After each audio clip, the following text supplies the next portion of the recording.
وەڵا بەڕێزان بۆ گفتوگۆی زیاتر لەبارەی و کێشمەکێشم و ململانی سیاسیانەی لە بەغدای پایتەختی عێراقدا ڕوودەدات لەبارەی وەرگرتنی پۆستی سەرۆکۆماری عێراق و هەروەها پەیوەست بە دۆخێسەی هاوڵاتیانی هەرێمی کوردستانەوە زیادکردنی باجەکان لە هەرێمی کوردستاندا دیارە کە کۆمەڵی قسە و باسی زۆر جیاواز هەڵدەگرێت. من گفتوگۆی زیاتر دەکەم لەو بارەوە لەگەڵ بەڕێز عومەر عینایەت ئەندامی خوڵی پێشووی پارلەمانی کوردستان لەگەڵماندایە. سپاس بۆ ئامادەبوون و بەشداریکردنی بەڕێز لە پانۆرمای هەواڵەکانی نافتیدا. کاک عومەر سەرەتا دەمەوێت دەست پێ بکەین کە خوێندنەوەی ئێوە چییە بۆ ململانیەکانی نێوان پارتە دەسەڵاتدارەکانی هەرێمی کوردستان لە عێراقدا بۆ وەرگرتنی پۆستی سەرۆکۆماری عێراق؟ زۆر سپاس بۆ جەناب بوو بینەران. بەداخەوە ئێمە هەمیشە وەکو میلەتی کورد ئەوەمان هەڵبژاردووە کە ئەمیشە ئەبێ ناتەبا بین لە نێوانیەکە بەتایبەتی بەرامبەر بە دوژمنەکانمان بۆ خۆمان هەمیشە بەرامبەر بە یەکتر شێر و بەرامبەر بە دوژمنەکانمان نەیارەکانمان هەمیشە وەکو ڕێوی وا بووین لەبەری ئەوەی یەکگرتوو بین ئەو کەسانی کە نوێنەرایەتیان هەیە لە پەرلەمان لە ئەنجومەنی نیشتیمانی عێراق ئەنجومەنی نوێنەرانی عێراق ئەوە هەمویان لێرە هاودەنگ بوونایە بە یەک پرۆگرام لێرە بسازانە پێکەوە بە یەک دەنگ بە یەک پرۆگرامەوە بۆ پارە بۆ بەهێدەدەستێنانەوەی مافەت خوراوەکانی خەڵکی کوردستان بۆ دەستێنانەوەی خاکی دۆڕاومان بەو شێوەیە بچوناتە بەغا بەڵام زۆر بەداخەوە بە پەرتەوازەی چوونە بەغا. ئێستاش ئەوەی ئەیبینی کە ئەوەی پارتی دیموکراتی کوردستانە یاریکی دۆڕاوی لەگەڵ بە مۆرەیەکی دۆڕاوە چووە بەغا کە بەڕێز هۆشیار زێباری بوو کە وەگەڵێ لا يلدغ المرء من جحر واحد مرتين کەسێک کە نابێت لە کونێکا دووجار مار بیگەزێ زۆر بەداخەوە ئەوان هۆشیار زێباریان بردە ئەوێ ئەمە تەنها نوشستی نییە بۆ پارتی دیموکراتی کوردستان بۆ خەڵکی کوردستانی شەشگوت لە هەموو حاڵەتێکا پارتی دیموکراتی کوردستان ئەگەر حیزبێکی کوردستانیە وشار زێباریش کەسێکی لە کوردستانەوە ڕۆشتووە کەواتە بۆ پارتی دیموکراتی کوردستان ڕاستە لەوانەیە زۆر زەقی تێکشکابێ بەڵام جۆرێکە لە نوشستی و شکاندنیش بۆ خەڵکی کوردستانیش ئەوە پارتی دیموکراتی کوردستان خۆی بە دۆڕان نازانێت لەم کەیس و لە مابەتەیە ئەو خۆ لە کاتی ڕێفراندۆمەکەش هەر خۆیان بە دۆڕاو نەزانی لە کاتێکا کە پەرلەمانیان داخست خۆیان بە دۆڕاو نەزانی لە کاتێکا کە فواد حسێنیان ناردە بەقاش هەر خۆیان بە دۆڕاو نەزانی بەڵام گرنگ ئینسانی ژیر ئەو کەسەیە کاتێک کە ئەکەوێت هەڵەیەکە دان بە هەڵەکەی خۆیان بنێ چکە بەڕاستی دانان بە هەڵا ئازایەتیە ینی ئەو مرۆڤەی کە هەڵەیە کات و دان بە هەڵەکەی خۆیان بنێ ئازایەتی ئەتوانێت دووبارە سەر لەوێ دەست پێ بکاتەوە. ئێستاش بەم شێوەیە من مەبەستمەوە نییە کەوا کاندیدەکەی یەکێتی مهمتر بووە ینی کاندیدەکەی یەکێتیش ئەوەیە کە ئەیبینی ئەوە 4 ساڵە لەوێ ئەوەی پێویست بۆ خەڵکی کوردستان ئەو نەیکردو نەتوانێتی بەرگری لە دەستور بکە نەتوانێتی بەرگری لە مەسەر مادەی 140 جێبەجێ بکە بەڕێز دکتۆر بەرەم نەتوان بە هیچ جۆرێ نەیتوانی لە بەرژەوەندی خەڵکی کوردستان یەک هەنگاو بنێت تەنانەت ئەو تعریبەی کە لە هەولێرە ئەکرێ بە بەردەوامی و ڕاکانجبووری خەریکە کارێکا کە خەریکە ڕووی سەدام حوسێن سپیەکە بەرامبەر بە کوردەکانی کەرکووک بەرهەم سەرۆکی کۆمار تا ئێستا نەیتوانێت یەک هەنگاو بەرامبەر بە ڕاکانجبووری بنێ هات پێی بڵێ کاکە تۆ هەڵەیەکەی وامەکە لە خەڵکی کەرکووک وامەکە لە خەڵکی حەویجە وامەکە لە خەڵکی دووبست وامەکە لە خەڵکی تووس خورمات و لە خەڵکی کفری لە خانەقین بەڵام زۆر بەداخەوە دکتۆر بەرهەم سمون بووکمون لەوێدانی شۆ تەنها بۆ پاراشتنی بەرژەوەندیەکانی خۆی و بەرژەوەندی حیزبەکەی جناویش نەیتوانیوە ئەنجا ئەمان گرێو لەسەر ئەوەکەن ئەڵێن ئەوە 14 ساڵە پۆستی سەرۆک کۆمار لە لای یەکێتی نیشتیمانی کوردستان بزانین ئێمە چیەکەن کاکە ئێوە کەسێک کە ناروتانە بەغا ئەوش تاقی کراوەتەوە ئێوە کەسێکتان ناروتێت دوو پۆستی زۆر گرنگی هەبوو کە پۆستەکانی لە سەرۆک کۆمار کەمتر نەبووە پۆستی وەزیری دەرەوەی هەبووە پۆستی وەزیری دارایی هەبووە بۆ پۆستی لە کاتێک ئەو وەزیری دارایی بۆ هۆشیار زێباری من ئەندامی پەرلەمانی کوردستان بووم لەسەر 2 ملیار دیناری هەڵەبجێت قەناعەت هەبێ 20 تەلەفۆن بۆ هۆشیار زێباری کردو یەک جار جواب بیمری نەداوە جێگرەکەی بەناوی فازل نەبی 2 جار قسەم لەگەڵ کردم کاکە 2 ملیار دینار لە میزانی عێراق دانراوە لە ئەنجومەنی نوێنەرانی عێراق 2 ملیار دیناری تەرخان کردووە خاص بۆی ئیمتیازێ بدرێت بە هەڵەت وەک پارێزگا سەیری بکرێ وعدی پێدام وتی کاکە ئەو 2 ملیارێنم تا ئەم لە حەزش 2 ملیارەکان بۆ هەڵەبجە نەنارد یعنی شتێکی زۆر بەسیط دەکەم باس دەکەم کە ئەوان ئەچنە ئەوێتر گیریان نەچێتەوە کەوان نوێنەری خەڵکی کوردستان ئەم گلەیە تەنها بۆ ئەوان نییە حتا بۆ ئەندامانی پەرلەمانەکانە بۆ ئەوانەی کەوا لە بەغان بۆ وەزیرەکانە بۆ وەزیرە کوردەکان بۆ ئەوانەی ئەنجومەنی نوێنەران بە هیچ شێوە نایەتوانێت تا ئێستا پێم بڵێ یەک کەس لەو ئەندامانی پەرلەمان کە ڕۆژدەی لەوێ باسی مادەی 140 کرد مادەی 140 هێ نابێتەوە گەڕێتە مەبەستە خولەکانی پێشووترە بابەتی خولەکانی پێشووتر زۆر باشە بەس لە دەسەڵاتەکانی سەرۆک کۆمار کرد لە ئێستادا ئەوەی کە دەوترێت بەشێک لە دەسەڵاتەکانی سەرۆک کۆمار تەشریفاتیە بەڵام لەگەڵەوەدا سەرۆک کۆمار کاتێک کە سوێن دەخواستێن بە یەک پارچەی خاکی عێراق دەخواستێن بە دەستور ئەو دەستورە دەخۆکە لە عێراقدا هەیە کە وەکو خۆی تەسبیت بکرێ و جێبەجێ بکرێت کەواتە چۆن سەرۆکۆمار دەتوانێت داکۆکی لە مافی 140 پێوترێ حامی چۆن دەتوانێت داکۆکی لە مافەکانی کورد بکات ئەوەی کورد لە ساڵانی ڕابردوودا بەسەری ئەزای چۆنە خۆی چەند پۆستەکە گرنگە هەیبەتی مرۆڤەکەش ئەوەندە گرنگە یعنی ئینسان کە چووە هەر پۆستێکی وەرگرت چەند پرستیجی پۆستەکە بۆ خۆی مینە شخصیت و مەکانەتی مرۆڤەکەش بۆ خۆی میبە ئەو کەسی ئەو پۆستە پڕەکاتەوە پێویستە پڕبەپێستی ئەو پۆستە بێ کاریگەری خۆی کەسایەتی خۆی لەو پۆستا ڕنگدانەوەی هەبێ بەڕای من ئەوان مەسەن بۆ نمونە لە دەستورە هاتووە لە سەرۆکی کۆمار حامی دەستورە باشە حامی دەستورە کاتێک هێرشەکرێتە سەر کەرکووک کە لە دەستورە هاتووە ئەڵێ ڕێگە نادرێ هێزی چەکدار بۆ شەڕی ناوخۆ بەکاربێنرێ چۆن ڕێگەیدا مەسەن ئەو کاتە بەڕێز فواد مەعسووم سەرۆک کۆمار بوو لەو سەردەما بۆچی نەهاتە دەنگ بە سەرۆکی وەزیرانی ئەو دەمەی بڵێ عەبادی بوو پێم وایە ئەو کاتە بە حەیدەر عەبادی بڵێ حەیدەر عەبادی تۆ مافی ئەوەت نییە کە هێزی چەکدار بەرامبەر بە هێزی پێشمەرگە بەکاربێنی ئەبێ پێویستە ئەم بابەتی کەرکووکە بە شێوەی وتوێشێک لای بگرێتەوە نەک بە هێزی چەکدارێک لێرە نادیاری ڕۆڵی سەرۆکی ڕئیسی جمهوریە دەرەکەوێت لەو کاتا دەرەکەوێت کە کاتێک مەسەن زەویزار و جوتیارەکانی منطقەی کەرکووک و داقوق و تووسخورمات و دوو بز داگیرەکرێ سەرۆکی کۆمار لێی بێدەنگە یەک هەنگاو هەڵنانێ بۆ ئەوەی ئەمە ڕاگرێ سەرۆکی هەرێم لێی بێدەنگە سەرۆی حکوومەتی هەرێمی کوردستان لێی بێدەنگە زۆر بە شێوەیەکی ئەوان زۆر بە هادیئی دەستیان کردۆ بە داگیرکردنی زەویزاری خەڵکی کوردستان هیچ کەسێ نە لە هەرێمی کوردستان نە لە سەرۆکاتی کۆمار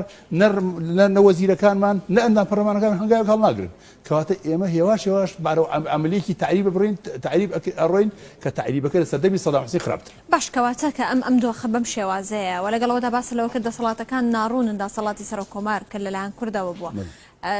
بۆچی لێسادا کورد بە دیاریکراوی پارتی یەکێتی شەڕی پۆستیان لە بەغدا بە دیاریکراوی پۆستی سەرۆک کۆمار ئەمە پۆستێکە بکو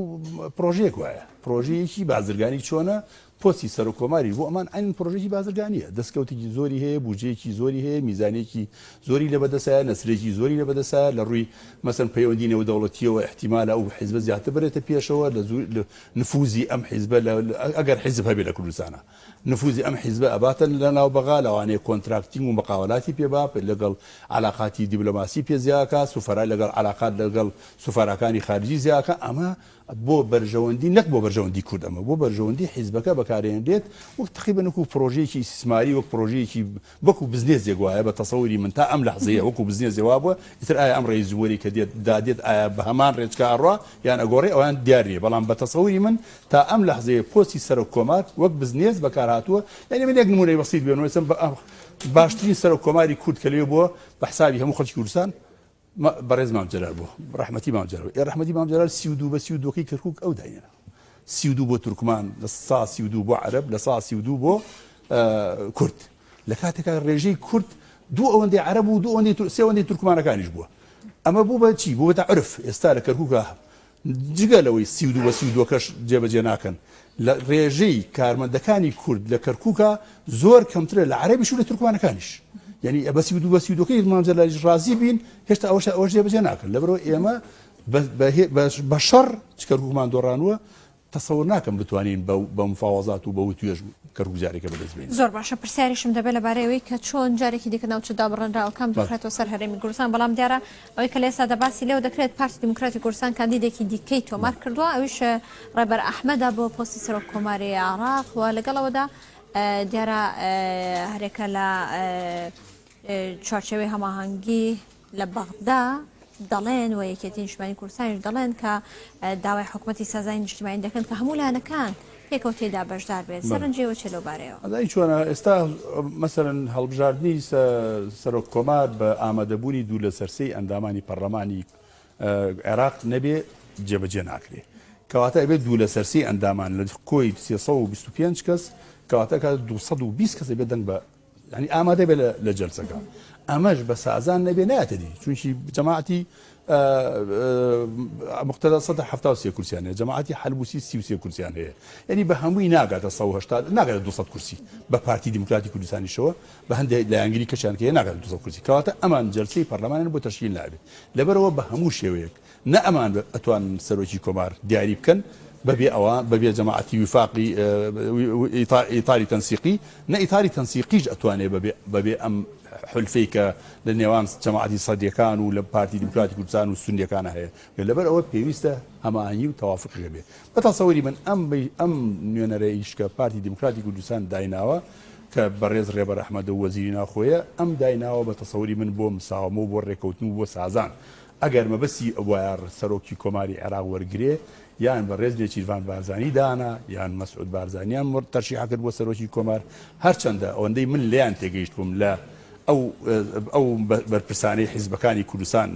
بە یەکێتیشت و بە پارتیشتەوە و بە حیزبەکانی کەشەوە حتا بە بزنەوەی گۆڕانیشەوە هەمیشە سەرۆکی حیزبەکانیان خۆیان گەورەتر لەو پۆستانە داناوە کە لە هەرێمی کوردستان و لە عێراقیشە هەیە لەبەرەوە زۆر بە کەمی خۆیان داوە لەو پۆستانە جگە لە بەڕێز مام جەلال کە چوو بە سەر کۆمار ئەگەر لە ناو هەرێمی کوردستانە مەسەن هەرگیز خۆیان تەرشیح ناکەن بۆ سەرۆکی پەرلەمانی کوردستان هەرگیز خۆیان تەرشیح ناکەن بۆ سەرۆکی ئەنجومەنی وەزیران دێن کوڕەکانیان نەوەکانیان دانێن بۆ ئەو پۆستانە ئەمەش دانراوە ئەمەی ڕێبەر ئەحمەد بۆ جۆرێکە بۆی نەڵێن ساحەکەیان چۆڵ کرد بە تەسەووری من جۆرێک لە سازانی پێ بکەن لەگەڵ جەماعەتی ئیتاری تەنسیقیە بە تایبەتی لەگەڵ یەکێتی نیشتیمانی کوردستانە سەفقەیەکە ڕێئەکەون بە تەسەووری من لە ئەخیر لەحزا ڕێکەوتنێک دروستە بێ ئەو ڕێکەوتنش ئیتر بەلای پارتی دیموکراتێک ئەشکێتەوە ئەگەر بەلای پارتی دیموکراتی کوردستان شکایە ئەو کاتە محافزی کەرکووک لە ساڵ بۆ کەرکووک بۆ یەکێتی نیشتیمانی کوردستان بێ ئەگەر سنەکان ڕازی بن ئەو محافزە بدەن نەچەند ئێستا ئەمان پارتی وێکێتی شەڕەکەن لەسەر محافزی کەرکووک ئەو 4-5 ساڵە تا ئەم لەحزەیەش سۆگەریان نەکردەوە کە پۆستی پارێزگاری کەرکووک ئەدرێتە ئەمان لە دەرەوە شەڕی لەسەرەکەن قسەی لەسەرەکەن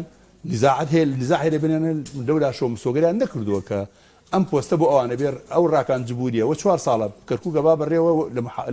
دەسەڵاتی لە محافزیش زیاترە تا ئەم لەحزەیە خراپترین دۆخی بۆ کەرکووک ایجاد کردووە پارتی وێکێتی لێرەوە شەڕەدەنووکیان لەسەر محافزی کەرکووک زۆر باشە کاگومەر دیارە بەشێکی زۆر لە سەرنجەکان لەسەرەوەیە کە لە دوای ساڵی 2005ەوە پۆستی سەرۆکۆماری عێراق یەکێتی نیشتیمانی کوردستان بە ئیستیحقاقی خۆی زانیوە بۆچی لە ئێستادا پارتی دیموکراتی کوردستان دەیەوێت پۆستە بۆ خۆی بەرێت ئەزانین چۆنە خۆیان بە حسابی خۆیان ئەو کاتە ڕێکەوتنێکی استراتیژی هەبوو لە بینیانە ئەو کاتە بوو ئەو بوو بەڕێز مام جەلال خۆی ئەگەڕا شار بە شار ئەوی دەنگ بن بە سەرۆکی هەرێمی کوردستان ئەوەی کە من قسەی پارتیەکان ئەیکەم قسەی عومەر عینایەت نییە پارتیەکانی وا بیرەکەنەوەڵێن ئەوان دەنگیان نەداوە بە سەرۆکی هەرێم کاتێک کە سەرۆکی هەڵێم هەڵبژێرا بەڕێز نێچیروان بارزانی بوو بە سەرۆکی هەرێم فراکسیۆنی یەکێتی نیشتیمانی کوردستان دەنگیان نەداوە بە بەڕێز نێچیروان بارزانی و کاتێکیش شاخەوان عەبدوڵڵا جێگری سەرۆکی پەرلەمانی عێراق جێگری دووەم کە هەڵبژێراوە بۆ جێگری سەرۆکی پەرلەمانی عێراق برادرانی یەکێتی نیشتیمانی کوردستان فراکسیۆنەکان دەنگیان پێ نەداوە کەواتە جۆرێک لە دابڕان لە نێوان ئەنی ئەو ئیتفاقیە تقریباً جۆرێکە بە ئەوان باڵەوەشاوی دانێن و ئەوەی دانێن لێ کاکە خۆ ئەم پۆستە سونەکان مەسەن بۆ نمونە سەرۆکی پەرلەمانیان هەیە چەند جار گۆڕاوە لە بینی حیزبەکانی سونەکانە مثلا رئيسي وزراء حيدر عبادي بيني وعبد المهدي بيني ومالكي بيني وكاظمي ديوه كواتا ام بوستي سرو كومارش اكريل ناو حزب كردي كان شا بڵێ مناوارێکی پێ بکرێت لەم حیزبەوە بۆ حیزب پێ بکرێت پارتیەکان ئەمە حجەکەیانە ئەوان ئەڵێن چەند ساڵە بەدەست برادرانی پارتی دیموکراتی نیشتیمانی کوردستانەوەیە ڕێگە بدەن بە ئێمەش ئەمە قسەی ڕسمی ئەوانە کە ئێستاکەن ڕێگە بدەن بە ئێمەش وەکو پارتی ئەوان نەیانتوانیوە سوودێکیان بۆ خەڵکی کوردستان و خەڵکی عێراق بێ ئێمە ڕێگەمان پێ بدەن ئێمە دیارە لەوانەیە ئەوان خۆیان بە سوپەرمان بزانن توان ئەم سەرۆکی کۆمارە بەکاربێن و مادەی 140مان بۆ جێبەجێ بکەن و مافە دەستوریەکانی هەرێمی کوردستان بگەڕێنەوە و مافە دارایەکانمان بۆ بگەڕێنەوە بە حسابی خۆیان ئەو ئیدعاەکەن کە بە تەسەووری من ئیدعاکی باتڵە وەکو کابراڵێک کۆسا لە هیچ پرۆژەیەکیاندا باسییان لەم خاڵانە نەکردووە لە کاتێکدا جوڵانەوەی نەوەی نوێ بە پرۆژەیەک باسی لەم خاڵانە کردووە تێیدا باسی منەوەی بنەوەی نوێم دیوە و دەستخۆشم لە پرۆژەکەشیان کردووە ئەو ڕێکەوتنش کە برادرانی پارتی کە وا ئیدعاکەن لەگەڵ سەدرەکان کردووانە بسوودەکەی ئەوەشم دیوە برادرانی پارتی ئەڵێن ئەوە تەنها ئەو ڕێکەوتنە ئەو مسودەیە کە سەدرەکان پێشکەشیان کردووە ئێمەش مسودەیەکمان پێشکەش کردووە لە ئەنجامی لێکدانی هەردوو پرۆژەکە بە پیشانی بەڕێز عیماد ئەحمەدیشمان داوە عیماد ئەحمەدیش خوێندوێتەوە بەڵام ئەوان عیماد ئەحمەدوان خۆیان لێ جیۆتەوە چوون لەگەڵ ئیتاری تەنسیقیان ڕێکەوتون بەڵام پارتی دیموکراتی کوردستان بۆ ڕازگۆنیە لێرە بۆچی ئەو پرۆژەیە کە لەگەڵ سەدرەکانە پگەشتونەتە ئەنجام و دەرچووە و بڵێن پەسەند کراوە لە مەیدانە بۆچی ئەلایەن ناکەن بۆ خەڵکی کوردستان خۆیەوە کە ئەچنە پارتی دیموکراتی کوردستان کە چێ سەرۆکی کۆمار وەرگێ یا وەزارەتی وەرەگرێت لە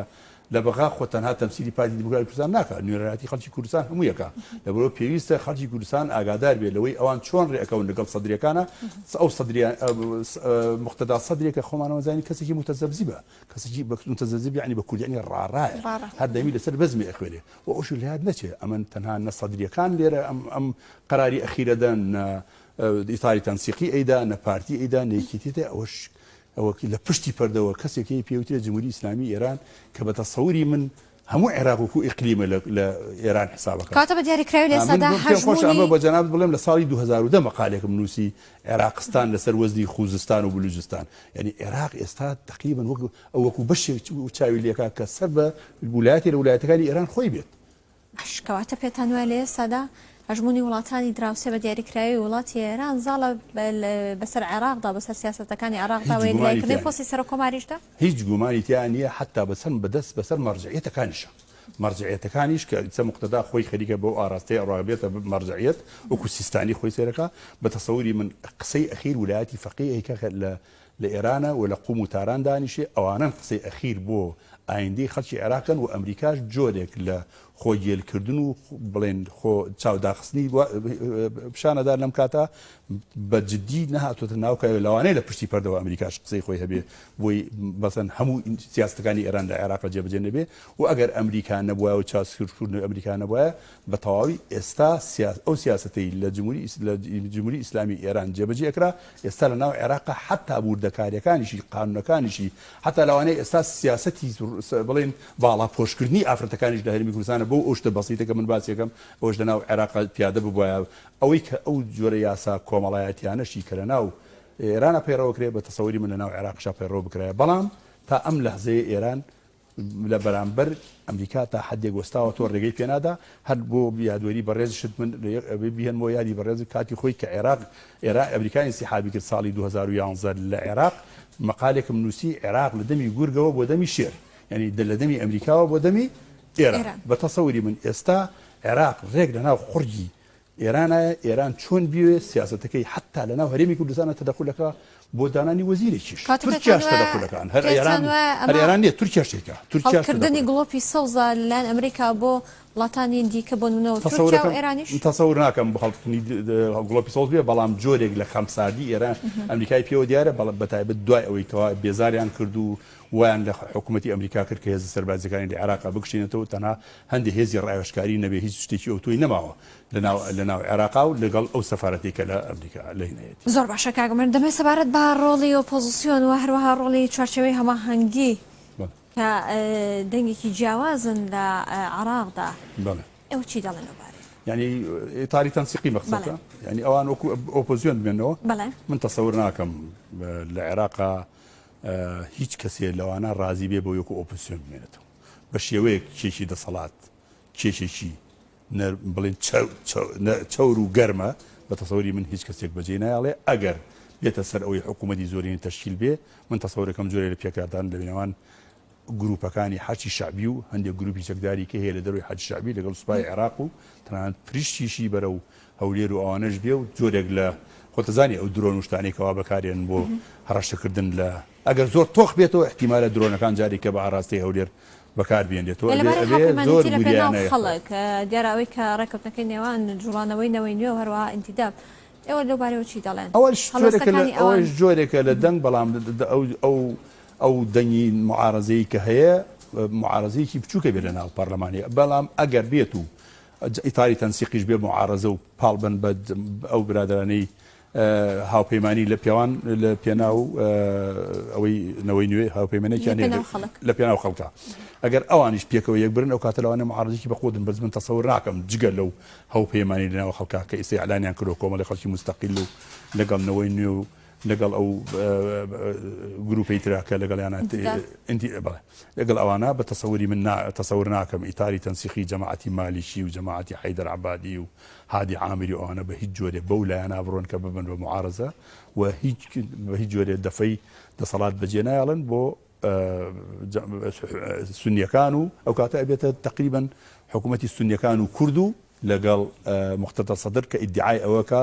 حکوومەتێکی لا شەرقیە و لا غەربیە لە عێراق جێبەجێکە بە تەسەوری من قورسە بێ بۆی بە بۆچوونی من بۆی سەر ناگرێت. زۆر باش بابێن سەردۆخی هەرێمی کوردستان کاگەمەر ئەوەی کە لێ سادا باسی لەو دەکرد لەبارەی باجەکانەوە دیارە دەمێ سەرنجی زیاتر بخین لەو بارەیەوە کە لێ سادا لە هەرێمی کوردستان زیاتر لە 400 جۆری باج هەیە. حکوومەتی هەرێمی کوردستان بەو شێوازە بە کۆمەڵێک ڕێکار باج لە هاوڵاتیان وەردەگرێت. ئێوە سەرنجتان چێ لەبارەی باجەکانەوە؟ خۆی باج لە هەموو دنیا هەیە، ینی من بەردە تەسەوری من باج هەموو دنیا هەیە، بەس ئەڵێ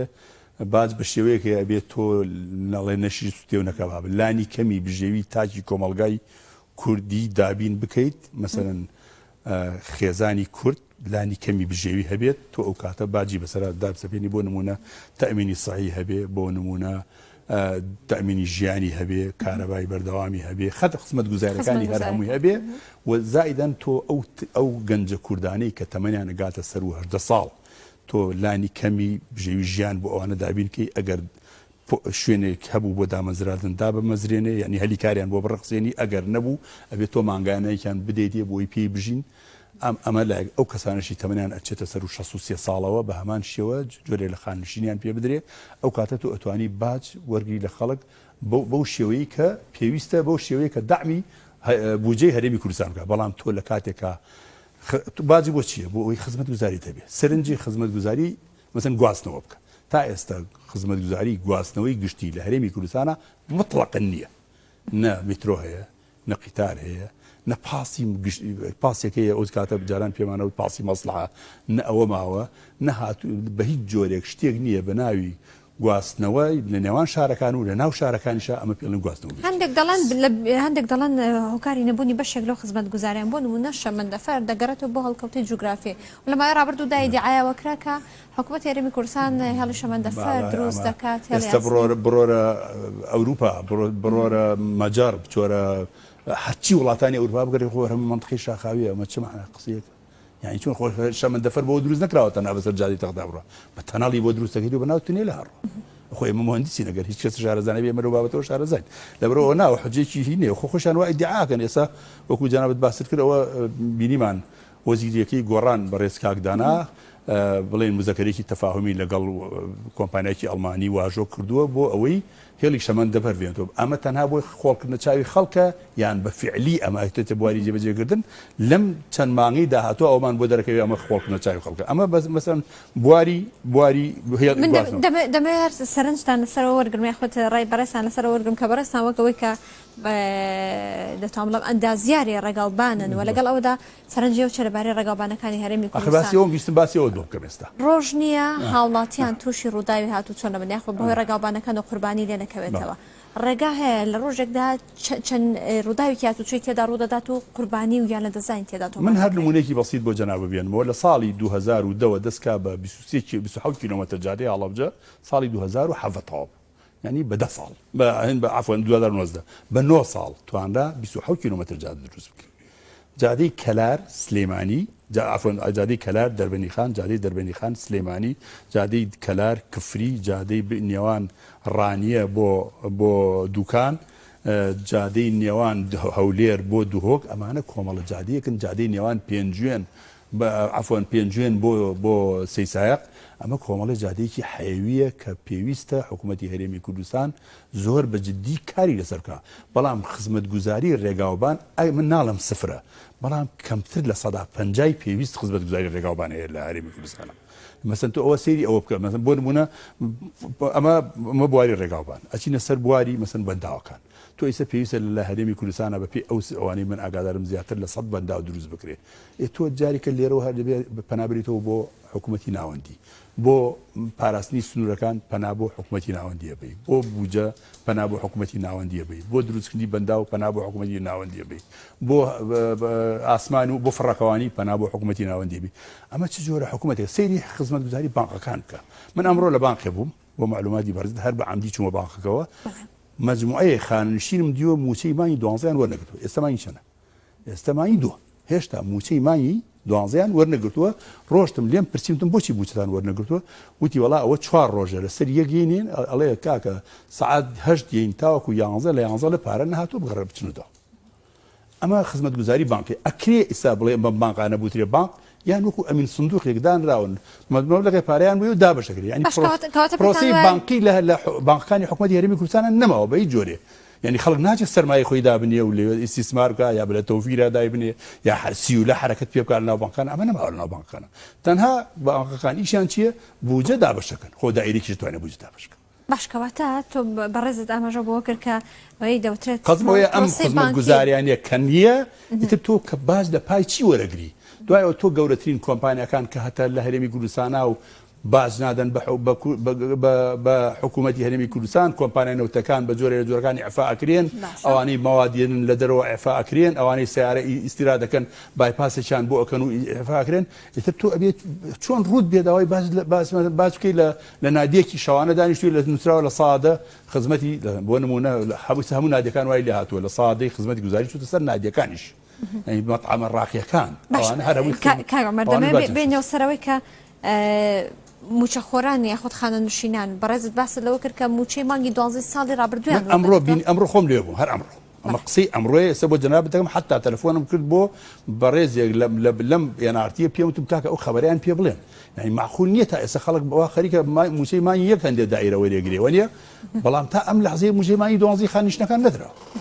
هەندێک خانشینەیە موچەی مانگی 12 وەرنەگرن باشکەواتە هۆکاری نەمانی پارە لە بانکەکاندا بۆچی دەگەڕێنەوە لەبەرەوە بۆ هۆکارەکەی زۆر وازیحە ئەو واری ئەو دەستکەوتان ئەو داهاتەی کە لە سنوورەکان و لە باجەکان وەرەگیرێ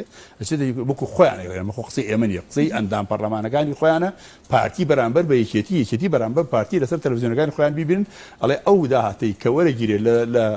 لە ئەنجامی پێدانی باجەکان و لە ئەندامی ئەو گومرگەی لە دەرەوە سنوورەکانێت داهاتەکەی گەڕێتەوە بۆ پارتی ئەوەی ئەولا بۆ پارتی ئەمە لاش بۆیچێتی کەواتە خەڵکی تر بۆچی باز بدا بچێتە گیرفانی پارتی ویشێتی کاتە تۆ لەگەڵەوەدانی خەڵک باج من ناڵە باجدا من لەم خەڵک بازدا بەڵام ئەو باجە بەکار بهێنێ بۆ خزمەتی خەڵک کاتێ دڵنیایی لەوەی باجەکە بۆ خزمەتی خەڵک بەکارێ تۆ فڕوزە هەر زۆربەی وڵاتان هەر بە باجەژی بەڵام ئەبێ ئەو باجە لە دەستێکی ئەمینابێ باش هەرێمی کوردستان خاونی سەرچاوی سروشتی و نەوتە و لەگەڵەوەدا خاکەکەی بەپیتە بۆ کشت و کاڵکردن و لەگەڵەوەدا ناوچەیەکی استراتیژیە بۆ بازرگانی کردن لە بەشێک لە وڵاتانی دراوسێدا و لەگەڵەوەدا حکوومەتی هەرێمی کوردستان جگەلەوەی ئەم سەرچاوە داهاتانەی هەیە و لە ڕێگەی وەرگرتنی باجەوە پێشتریش باسم لێوە کرد زیاتر لە 400 جۆری باج لە هاوڵاتیان وەردەگرێت لەگەڵ ئەوەشدا موچە لە کاتی خۆی دانادات تاوکو ئێستا دەگەڕێتەوە بۆ بەغدا بۆ وەرگرتنی بڕی 200 میلیارد دینارە بۆی کە موچەی پێدابێت پێوەست بوو بۆ تقریبا بەڵێ بەڵام ئەوەی کە لە ئێستادا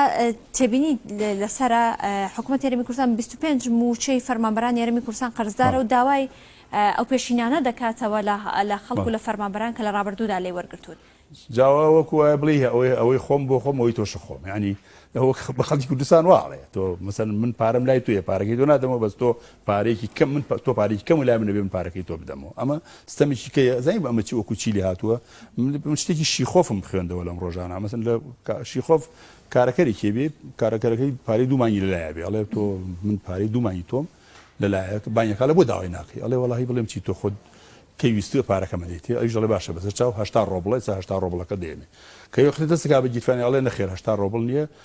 تۆ 5 ڕۆژ چیتۆ ماڵەوە و 5ەکە لێبرم لێرە پەرداخی گشتکانوە ئەوە 2 ڕۆبڵ لێبرم لێوە مناڵەکەم و باش بەخێو نەکردو ئەو ڕۆژە هەر یاری لەگەڵا کردووە نووسەوە لەگەڵا کردو و تۆ فێری تعلیم وشتو نەکردو ئەوە نەم لێبریت بە کوردیەکەی 80 ڕۆبڵەکەی سەر 11 ڕۆبڵ ژنەکە یا بە ژنەکە لێ 11 ڕۆبڵەکە بگرێ باشە زۆر سپاس پیاوەکە شێتە بێ ئەوێ تاقی کاتەوە ئەڵێ تۆ یعنی چی من 69 ڕۆبڵم لە تۆ بڕیوە هێشتا تۆ بڵێ ئەڵێ کاکە لە شوێنەکانی کەش ئیشم کردووە هەروایان لێ کردوم لەوەرە خەڵکەکەیان دەستەمۆ کردووە خەڵک بێدەنگ بووە ینی ئەم ژنە ئەمە هیچ شیخۆف ئەمە نووسینێکی گەورەی شیخۆفی نووسری بەناوبانی رووسیە کە بە خەڵک خەڵێ نابێت لەسەر ئەو ستەمەی لێتان نەکرێ بێدەنگن بەڵام خەڵکەکە وا بارهێنراوە هەمیشە ئەو ستەمەی لێ ئەکرێ بێدەنگەکە مەسەن بۆ نمونە ستالین یەک نمونەیەکی ستالینش دێرا بۆ جەنابەت دەجێڕمەوە بە بەرچاوی هەموو هینەکانیەوە بەرپرسەکانی ئەو سەردەمەی رووسیاوە اتحاد سۆڤێتیەوە هین مریشکێک گێنێ کەڵەشێرێک بە تەواوی ئاڕووتێکە هەر بە زیینی پەڕەکانی لێکات اینجا دوای ئەوەی لێکاتەوە ماوەی ڕایەگرێ برسیەکات دوای هەندێک گەنم ئەیا بەدەمیەوە سیرەکان ئەوەی کە ڕووتی کردو ئەو هەموو ئازارشی پێگەیانەوە بۆ وەرگرتنی پارچە نانێک یا گەنمێک بە شوێن خرۆشۆفا بە شوێن ستالینە بۆ شێوە ڕاکە ئەڵێ ئەبێت خەڵک ئاوا بەخێوکە ئەمانش یانەی خەڵکی کوردستان بەم شێوەی خێوکەن ئەڵێ لەرز و مەرگی پیشان بدە بۆی بە لەرزوتە ڕازی بێ ئەمان ویان لە ئێمە کردووە خەڵکی کوردستان کردو مەریان پیشانداوە بۆی لەرزوتان ڕازی بێ موچە دواب بکەوێ ڕازیە خدماتی ڕێگاوان نەبێ ڕازیە خدماتی گواستنەوە نەبێ ڕازیە خدماتی بانکی نەبێ ڕازیە ئاو نەبێ ڕازیە ئەکارەبان نەبێ ڕازیە کەواتە خەڵکیان دەستەمە کردو بە جۆرێ لە جۆرەکان خەڵک وا ڕاوایان خەڵکیان بڕایە ناوە ئەمە سیاست دروستکردنی سیاستی دروستکردنی ئەزمە لە دوای ئەزمە ئێستا ئەمەی ڕێی زمور کارێکیان کردو بەم ڕێی زمورە بێکەڵکەی کەوا لە عێراقا هەیە و هیچ سوودی بۆ خەڵکی کوردستان نییە ئەوە تقریبا یەک مانگ دوو مانگە خەڵکی کوردستانیان بەم ڕێی زمورەوە سەرقاڵ کردو کەس ئاگای لە بوجە نەماوە لە موچە نەماوە لە خزمەتگوزاری نەماوە لەو ژینگە پارێزانەی کە بێ موچە و سێریگە چۆن زەبڵ هەموو خەڵکی کوردستان هەموو خەڵکی کوردستان ئەخوا نەماوە خەڵک ئاگای لە هیچ نییە مەسەن بەسیتری ینی حەیویتری شت بۆ خەڵکی کوردستان ئەوەیە ئەو هەموو ئاوی ئاوەڕوانە ئەڕژێتە ناو دەریاچەکان و ناو ڕووبارەکانەوە تا ئەم لەحزەیە لە هەرێمی کوردستانە وێزگەیەکی پاکشکردنەوەی ئاوەڕۆنیە لە هەرێمی کوردستانە کە ئەمە کارەساتە لە هەرێمی کوردستان. باشکەواتە هەندێک دەڵێن ئەمانی کە ئەم کەم و کورتیانی کە تاوکو سا بە چارەسەر نەکراوی ماوەتەوە پاشماوەکانی کابینەکانی ڕابردووە. جو خۆ کابینەکانی ڕابردوو لەو بەری خۆ نهاتوە هیایی پارتی بوو یایکێتی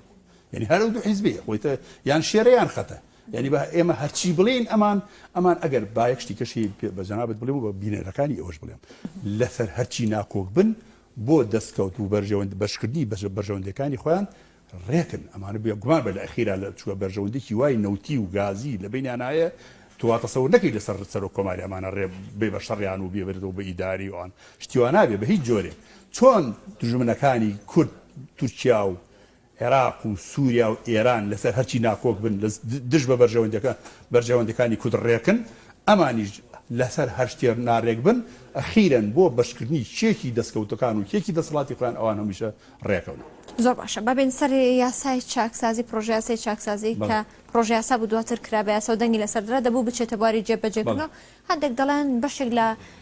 چاکسازیەکانی ئەم کابینەیە واتە کابینەی نوێمی حکوومەتی هەرێمی کوردستان جێبەجێ کراوە پێتان وایە تەواوی یاساکانی چاکسازی جێبەجێ کرا بڵی ڕنگدانەوەی لەسەر ئاسی بەسەرن بوجێ هەرێمی کوردستان نەبوو تەنها ئەوەی من بینیم لەسەر ئاسی ئەندام پەرلەمانەکان خانشینەکان موچەکانیان کردن بە نیوە ئەوە جێبەجێکرا ئیتر کەسێکمان نەدی بڵێ ئەمە دوو موچە بوو ئەوەی ئەعلانیان کرد کاکە ئەوە نە هەزار کەس دوو موچە بوو ئەوە موچەکەمان بڕی فلانە کەس خانشین کرا بە ڕوتبەی لیوا مستحق نەبوو ئەوە خێنامانە خوارەوە کردمان بە عەقید فلانە کەس وەزیر بوو بە خانشین بوو بە وەزیر ئەوە مستحق نەبوو مدیر عام بووە بە کە من دەیان کەسە ناسم لەو شوێنە خەڵکە ناسم لە ئەوروپایە لە هەڵامەتی بۆ کورد نەگرتووە بە ڕوتبەی عەقید و عەمید خانشین کراوە کەسێکمان نەدی لەمانە دەی لێ بەرز بێتەوە بڵێ کاکە وەڵاوە ئێمە یا هیچ نێ بۆ خەڵکی ئەعلان کەم لە کاکە ئەوەندە کەس نامستحق بوو بۆ خانشینی ئەوەندە تەمەنم چاکسازیە تەنها بۆ معلومات و تەنها بۆ موچە و دەرماڵەیە ئەم چاکسازیەک نییە لە بواری نەوت و لە بوارەکانی تری ژیانە تەنها ئەم چاکسازیە کە من لێژ بووم پرۆژەکەشم دی و دەستشمە بۆ ئیشم کاگرۆ تەنها بۆ موچە و دەرماڵەیە لەبەرەوە ڕنگدانە اینجا بۆی بۆ ڕقەمیش قسە بکەین ئەو کاتێک کە ئێمە لە پەرلەمان بووین موچەی کارمەندانی حکوومەتی هەرێمی کوردستان 805 میلیارد دینار بوو ئێستا 895 میلیارد دینارە بەحساب ئەوایە ئەو یاسای چاکسازیە جێبەجێ بکرێت 100 میلیارد دینار موچەی هەرێمی کوردستان کەم بکا بێ بە 750,000 ئێستا بۆتە 895,000 و لە کاتێکیشا لە ساڵی 2014 جەنابەت ئاگاداری کە هیچ کەس دانەمەزراوە لە هەرێمی کوردستان بەحساب یعنی هیچ کەسێ دەرچووی کۆلیجەکان کەس دانەمەزراوە خەڵکێکی زۆریش خانوچین بووە کەواتە پێویست بوو ئەم 805 میلیارد دینارە کەم کا بەرەو 700 بەرەو 600 بەڵام زۆر بەداخەوەیستە بەرەو 895 میلیارد ڕۆشتووە لەبەرەوە بە تەسەوری من یاسای چاکسازی جگە لە هەندێک خاڵی زۆر لاواسێ تەنها ئەوەی ئەدنان پەرلەمانە خانشینەکانە لەگەڵ هەندێک پلە باڵای خانشینی هیچ کەسی کە بە تەسەوری من هیچ شتێکی بەسەر جێبەجێ نەکراوە و ڕنگدانەوەشی لەسەر ئاسی بوجێ هەرێمی کوردستانە نییە. باش لەبارەی بوجێ هەرێمی کوردستانەوە چی دەڵێن ماوەی ساڵانێکی زۆرە کە بوجە نەگەڕاوەتەوە پەرلەمانەوە هەروەها لەگەڵەوەدا هەندێک دەڵێن ئەسڵەن یاسای بوجە یاخود پرۆژە یاسای بوجە نەچۆتەوە پەرلەمانی کوردستان بۆ دەنگدان لەسەری 8 ساڵە تەوان 5 ساڵی ئێمە لە ساڵی 2013 ئەخیر بوجە پێشکەش کرا بە پەرلەمانی کوردستان دوای ئەوە لە 2013 تا ئێستا 2022 یعنی 7 ساڵەکە تقریبا 9 ساڵ 9 ساڵە ئیتر یاسای بوجە پێشکەش بە پەرلەمانی کوردستان نەکراوە و لە هەر وڵاتێکیشا یاسای بوجە نەبێ سەرۆکی حکوومەتی هەرێمی کوردستان ئەبێ ئەلئامر وەناهی لە وڵاتە بە هیچ جۆرێک کەس چاودێری ناکە خۆی حاکمی مطلقی ئەو وڵاتە ئەبێ بە ئارەزووی خۆی لەو پرۆژەیە پارە سەرفەکان لەوە نایکە لەو شارە پارە سەرفەکان لەوە نایکە ئەکەوێتە سەر هەوا و هەوەسی سەرۆکی حکوومەت و وەزیری دارایی لەگەڵ ئەنجومەنی وەزیران بە بۆچوونی من پەرلەمانی کوردستان پەرلەمانێکی لاواز بە لاوازترین خولیش ئەم خولە بووە طبعا ئەو خولێ ئێمە ئەو کارەساتی بەسەر هات کە سەرۆکی پەرلەمان دەرکراوە ئێمە شار بە دەرکراین لە هەولێر جۆرێک لە عوزر هەبمان هەبوو کە نەمانتوانی لەگەڵیانە هەڵبکەین بەڵام ئەم پەرلەمانی ئێستا کە جۆرێ معارەزەیەکی تایە بەڵام معارەزەکەش هێشتا بەو شێوەیە نییە لەبەروی پارتی وەکێتی کۆنتترۆلی تەوایان کردووە بە تایبەتی پێکاتەکانیشان لەگەڵایە پێکە بەداخەوەی لێم پێکاتەکانیش بوون بە بەشێک لە پارتی لەبەرەوە بە تەسەوری من پارلەمانی کوردستان لەو ئاستا نییە فشار بخاتە سەر حکوومەت داوای ئەوەی بکە کە میزانیە جکە تەنها میزانی نییە ئەبێ تەسفی حساباتی شەبێ هەموو ساڵێت تو ئەڵی کاکە من ئەوەندە ئەمە بەم سێکتەرانە ئەمەنە پارە سەر دەکەم لە کۆتایی ساڵە پێویستە حکوومەت بۆ پەرلەمان تەسفی حسابات بنێری حساباتی ختامی بنێرە بڵێ کاکە ئەو پارەی ئێمە سەرفمان کرد ئەبەو شێوەیە سەرف کراوە فەرمون ئێوە خۆتان وەرن جاریکە تەقیقی بنەوە لایەن پەرلەمانەوە جاریکە پسەند بکرێت بەداخەوە نە بوجە نێراوە وەرە تەسفی حساباتیش نێرە. والله سپاس بۆ بەڕێز عومەر عینایەت ئەندامی پێشووی پەرلەمانی کوردستان ڕاستەخۆ لەگەڵماندا بووی سپاس بۆ ئامادەبوونی بەڕێزتان لە پانۆرامای هەواڵەکانی ئەنار.